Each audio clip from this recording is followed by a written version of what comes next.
Oj, otroci, ponedeljek, torek in že je tu sreda. Teden je hitro naokrog. Danes je na vrsti zgodbica Laž in čustva. Prepričana sem, da vsi veste, kaj je to laž. A vas moram vseeno spomniti, da je laž nasprotje od resnice in da lagati res ni lepo. Ker pravimo, da ima laž kratke noge, to pomeni, da jo resnica hitro spregleda. Da tistemu, ki laže, raste nos. Ker spomnite se na Ostržka, kako mu je rasel nos. Skratka, lagati se ne sme in čisto zares ni lepo in se ne spodobi. Danes vam bom povedala zgodbo, kako se je sploh laž naselila med ljudi. Nekoč davno je gospa Laž živela na velikem hribu v svoji lažnivo čudoviti hiši. Kot se za laž spodobi, ali pa tudi ne, je bila prepričana, da je njena hiša najlepša in da je hrib, na katerem je bivala, tudi najlepši. K sebi je rada vabila veselje, žalost, ljubezen, jezo, strah, a je vedno pazila, da se niso nikoli srečali vsi skupaj pri njej na obisku. Ker je bila mojstrica v laganju, je vsakega gosta, ki je prišel k njej, opevala kot najboljšega, najpametnejšega in ga poimenovala za njenega edinega prijatelja. Ko je prišla na obisk žalost, je gospa Laž govorila, kako je vesela, da jo vidi. Ker brez nje bi bilo življenje preveč zabavno in veselo.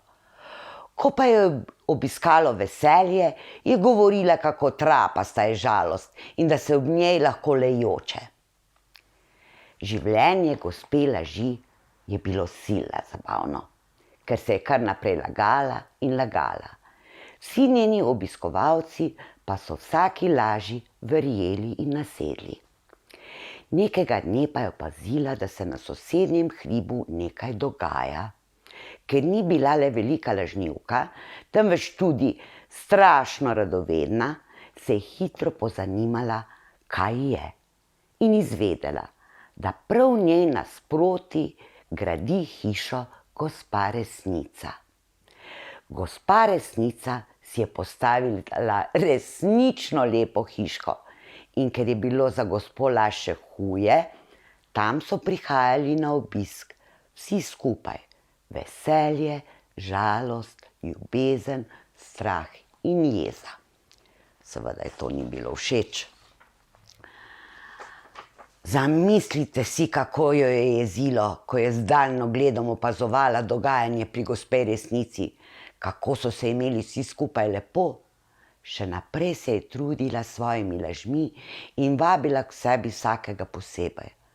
A strah, jeza, veselje, žalost in ljubezen so počasi nehali prihajati, ker so se seveda naveličali njenih laži. Ker ni imela več nobenih obiskov in ker ni imela več nikomur za lagati, je lahko le z daljnogledom opazovala, kaj se dogaja pri gospej Resnici. In vse, kar je videla, jo je šele bolj jezilo. Tam so se vsi prijetno počutili, med seboj so se razumeli in si pomagali, seveda ob pomoči gospe Resnice. Nekega dne, ko ni več zdržala, je odšla na sosednji hrib gospe Resnici. Tam so bili vsi zbrani v prijetnem druženju. Prišla je s svojim lažnivim obrazom, ki je kar žarel od želje, da med vse zbrane začne stresati laži. Ko jo je gospa Resnica zagledala, jo je lepo pozdravila in ji rekla: lepo, draga soseda, da si končno tudi ti prišla k meni na obisk. Velikokrat sem te že povabila, a ne vem, zakaj se nikoli nisi odzvala mojemu vabilu. Laž se je začela braniti in lagati, da ni dobila nobenega vabila. Tako se je lagala in izmikala, da že sama ni več vedela, kaj je res in kaj ne. A laž proti resnici ni imela nobene možnosti.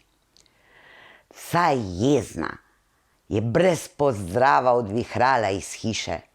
Ni se vrnila na svoj hrib, v svojo lažno hiško, ampak je odšla naprej v dolino med ljudi. Hodila je iz vasi v vas, iz mesta v mesto in tam med ljudmi sejala svoje laži.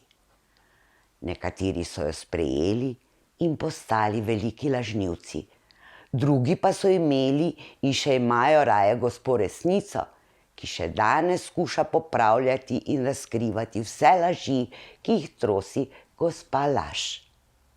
Tako, otroci, verjamem, da vam laganje ni všeč, pa tudi prav ni, če lažete, da vam slučajno ne zrase nos ali pa se ne znajdete v neprijetnem položaju, če vas ujame na laži gospa Resnica. Z njo bodite prijatelji, ker gospa Resnica se nadaleč izogiba gospe Laži, ker saj veste, da ima laž zelo, zelo kratke noge in vaši super starši vas hitro lahko ujamejo na vsaki laži. Zmenjeno ne bomo lagali? Ne. Tako, otroci, če vam je bila moja zgodbica všeč, jo všečkajte in se naročite na moj kanal Metka Paštetka. In se vidimo naslednjo sredo.